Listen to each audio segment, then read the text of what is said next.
makes every other president's jaws hit floor with jealous thud. The mainstream media only reports stories that show President Donald Trump in a negative light. And there is a very good reason for this.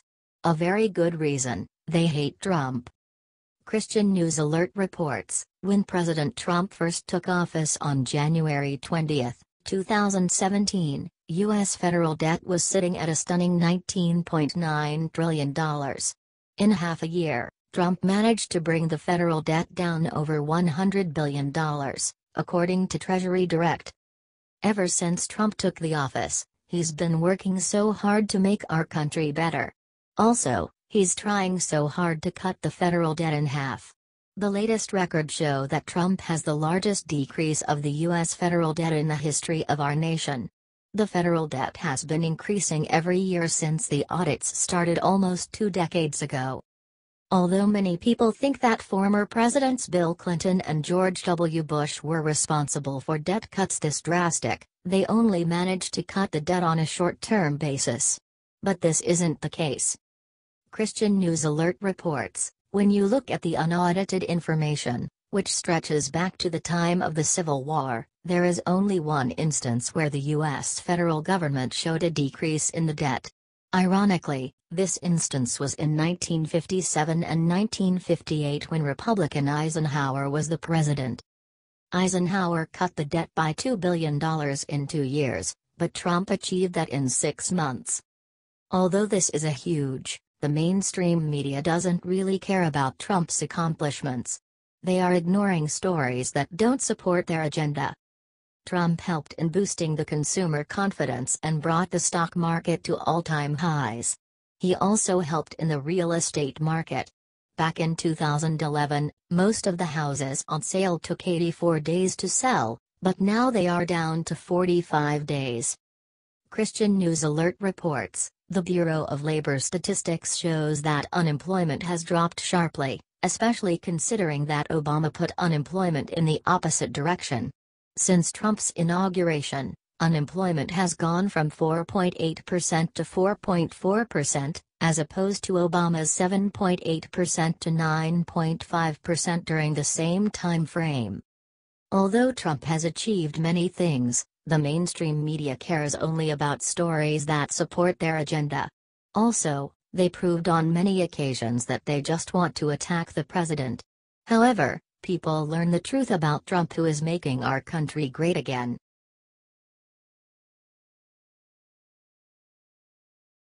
Black Lives Matter's jaws hit floor with thud when they saw new sign on KFC's door.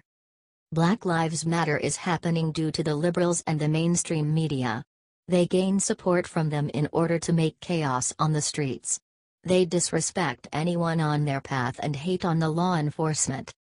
They make chaos across America and ignore those who in fact really deserve support and respect. The ignorant liberals hire them to raise their voices and to promote violence on the streets by seeking justice. As I previously mentioned, they hate the people from law enforcement, and that is why one Kentucky Fried Chicken restaurant has just put up a sign that has members of the Black Lives Matter movement absolutely outraged. As customers enter one particular Kentucky Fried Chicken in Gallipolis, Ohio, they have been greeted by a surprising sign posted to the front door of the restaurant, reports U.S. Herald. However, the second customers saw this sign, many of them took to social media straight away and decided to share the unexpected message. Since then, the sign has gone completely viral and has been receiving a lot of support from sane-minded Americans and complete outrage from the members of the Black Lives Matter movement.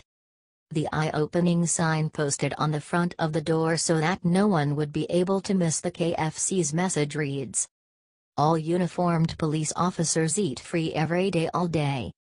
This sign has obviously been met with anger and outrage from the Black Lives Matter movement, who hate the very people who put their lives on the line each and every day to keep them safe, mostly from each other.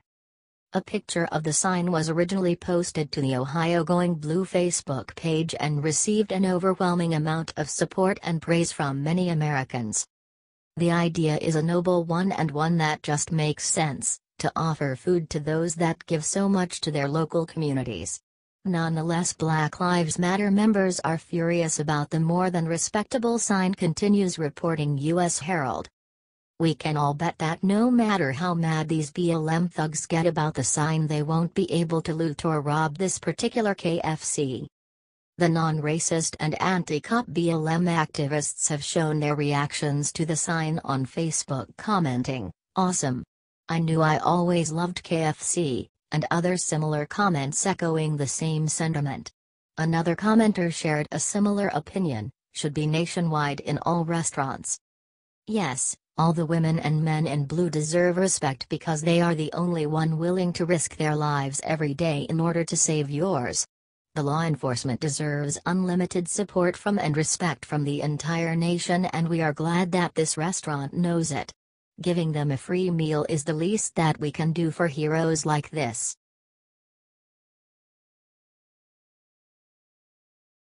Herman Cain just broke his silence, said what everyone has been too afraid to say. The controversy about the Confederate statues is still ongoing. Former presidential candidate and CEO Herman Cain urged the African Americans to stop wasting their time on Confederate statues and focus on solving today's real problems. Atlanta's Bishop Jerome Dukes recently explained why people should protest against the Confederate statues and monuments and ultimately take them down. Although our nation's founders are seen as visionaries, the African Americans do not think the same. The only thing that matters to them is that they owned hundreds of slaves. Herman Cain reports, "I am an African American. I hate the institution of slavery as much as Bishop Dukes does. But I have noticed something he seems to have missed. I am not a slave. And neither is he. Slavery was an awful historical injustice, and it helped set in motion many of the problems the black community faces today. But it is not the problem we need to solve today. Those problems are poverty, illiteracy, drugs, crime, and violence." The slavery officially ended on December 6, 1865, when the 13th Amendment to the Constitution was ratified. However, slavery was part of the American history, and taking down those statues will erase that part. But, removing the Confederate statues will not solve the problems that our country is facing right now. The people should focus on solving the real problems. Herman Cain reports, "Now we're hearing that it's not enough to tear down statues of Confederate soldiers, because having fought for the slave-owning Confederacy is not the only sin that needs to be erased from history. Now some want to tear down memorials to George Washington and Thomas Jefferson too, because they also owned slaves. Everyone should know the real story. Those men created the greatest nation in the world and a political system that protects our freedom and prosperity. Although they were participating in an evil institution, that doesn't mean that we should erase them from our history. Thanks to them, we have the world we live in today.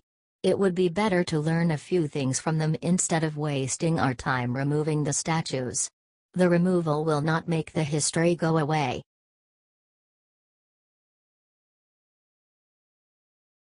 Mike Ditka discovers easy way to make every NFL player respect national anthem. Iron Mike Ditka suffers no fools. He is the former hard-nosed coach of the Chicago Bears, a two-time Super Bowl champion, and two-time NFL Coach of the Year. He ran a tight ship and famously came back to work in a few weeks after a heart attack. Advertisement. And this was years ago, without recent medical advancements.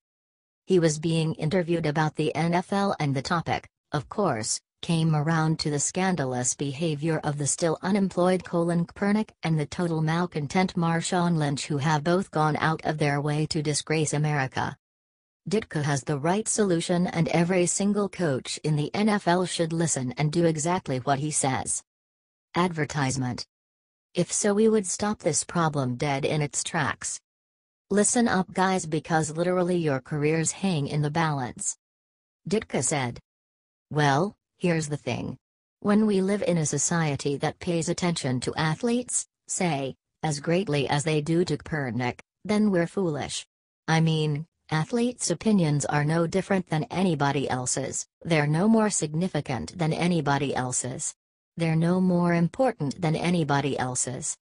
Kaepernick would be an unknown, a complete unknown. Nobody would know who he was, without the game of football, without the sport he's playing.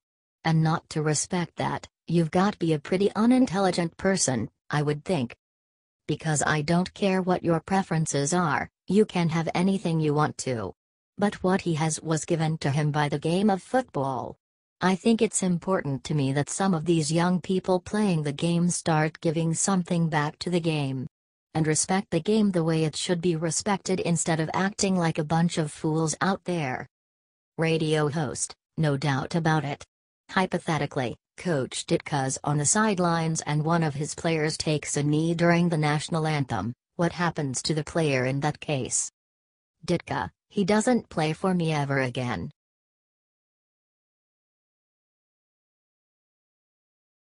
Execs fear The View could get the axe after what they said about Melania's sex life. The View is a show full of rejects and made for rejects. They have nothing substantial to add to any conversation and ABC should be taking them off the air any day now. Simply listen to Frumpy Joy Behar attempting to spread unsubstantiated gossip regarding the mental health of President Trump. And then pivots to a subject that perhaps she only wishes she could still enjoy sex and what our Commander-in-Chief and the First Lady are up to, between the sheets. Advertisement. These losers would be peeping toms on the White House grounds if they could. They are so concerned with the president's sex life. It would seem like Behar has a crush on Trump and is jealous of Melania. He's losing it, Behar said, and we'll all see soon, it's going to all be over. You're not being funny about that, you actually do think he's losing it, Jedidiah Bila asked. Advertisement. I think he's losing it, Behar agreed. I think he has short-term memory loss, I think he maybe has a touch of dementia maybe, I don't know. Something's wrong with him. Something's wrong, I don't know what it is.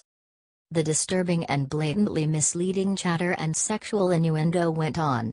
Bila said that it could be the lack of sleep that Trump gets and that he can't handle the job. Bila is one of the more fresh-faced losers on The View. In an attempt to sound psychic, Bila tried to make more accurate statements. She said that he wanted fame and that he was fighting for the fame that came with the position, but he wasn't ready for the position. It's well known that Trump was already very famous, he didn't need this kind of job to gain fame. At which point sexually deprived Behar went back to her favorite topic, it's also possible that Melania is living in New York most of the time. Behar then tried to say that he's in Mar-a-Lago and he isn't getting any sex from his wife. Why is she so obsessed with his sex life? Does she want a piece? Maybe she could ask the president nicely. And thus another thought-provoking segment of The View has come to an end, and now it's time to take out the trash. Share this malarkey. Make it known how disgusting and sexual the morons on The View truly are. They offer nothing of value to the national discussion.